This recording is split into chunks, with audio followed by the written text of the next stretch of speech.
Hello, and welcome to Rum and Reviews Magazine tasting sessions.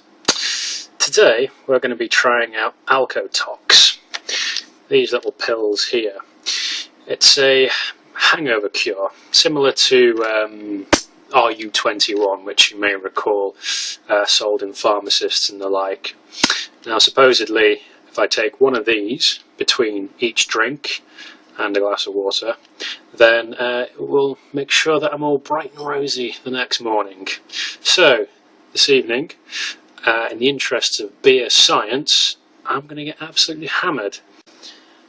Right then, first up, we have the Reverend James, which is a beer produced by the Cardiff-based brewery Brains, previously produced by Buckley's brewery from Llanelli.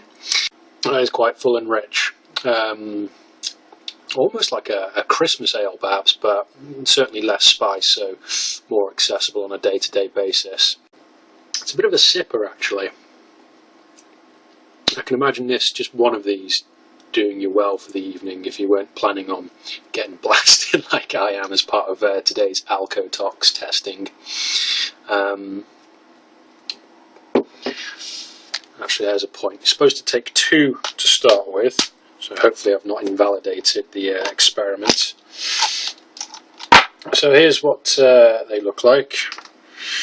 Little capsules here, and I've got the slimline going out pack. We also received two larger pharmaceutical vials, for lack of a better name for them. So technically I'm supposed to take two of these before I start, so we'll ignore this. This is nothing. I'm not a scientist. It has been properly tested, and a lot of doctors are trying it, you know, that whole doctor and drink thing.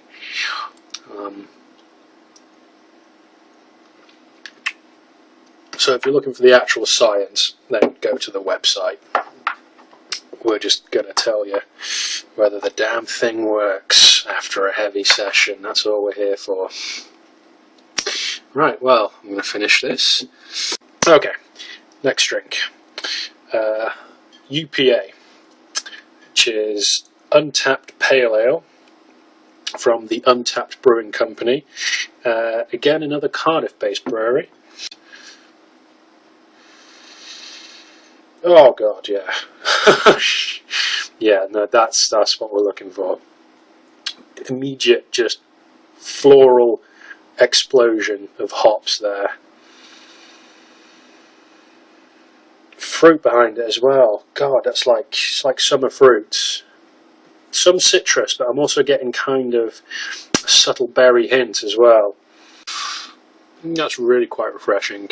Okay, I'm now at my fourth drink of the evening as part of the Alcotox testing. I've had about 5 of the Alcotox pills, meant to take 2 at the start, and of course a glass of water between each drink, which I think has been the hardest part really. It just feels somewhat unnatural to drink that much water on a drinking session. I mean, I imagine going on a night out, or even just being casually at home, one doesn't really immediately reach to the cold tap and have a top up between each bottle of beer, or if I was drinking whiskey, wine, anything really. It just doesn't really seem to fit, but that's how it's meant to work, so I'm going to try and stay true to it. Pint of Old Speckled Hen, which I'm not reviewing, so that. And I do love the English pint mug. Can't go wrong with it. Just look at these dimples. Fantastic. So with regards to the Alcotox, I think I'm at about 9.4, 9.6 units. I've got it all written down off the top of my head. It's about that. 5 drinks in, as I've said, and I've not been eating. I started off with a meal to begin with as a base layer. And normally I would strongly say that eating is not cheating during a drinking session. However, for the sake of the Alcotox testing, although we're not scientists here at Rum and Reviews, trying to ensure that it is not inhibited by external factors. So The Day Lonnie Went Too Far by N.J. Cooper. The coke hit. Lonnie smiled. Then came pain. Lonnie died. So, bit of a morality tale for you there. Don't do drugs. Do beer. We've already been to see the Reverend James, so we shan't talk any further on him. There's that kind of just manly awesomeness to eating lots of bacon the next day, that kind of thing. So we're looking at the kind of school night crowd, really. Those who have to drink on a Wednesday or Thursday. I say have to, but you're drinking on a Wednesday or Thursday, and yet you don't want to let the boss know that you've been drinking. Well, shit. We've run out of beer, but that doesn't stop us here at Rum and Reviews Magazine. We're going to continue, and we're going to drink whiskey, goddammit.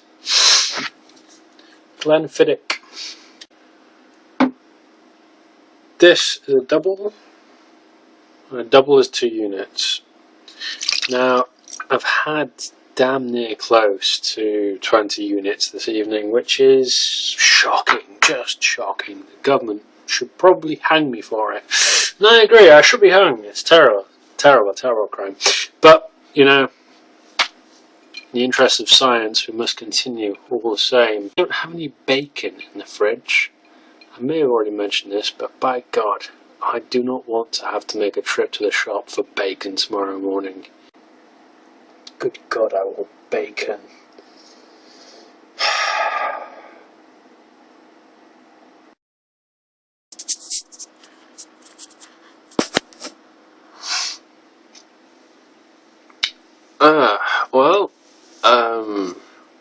I may have passed out on the floor of the office before I could make it back to bed.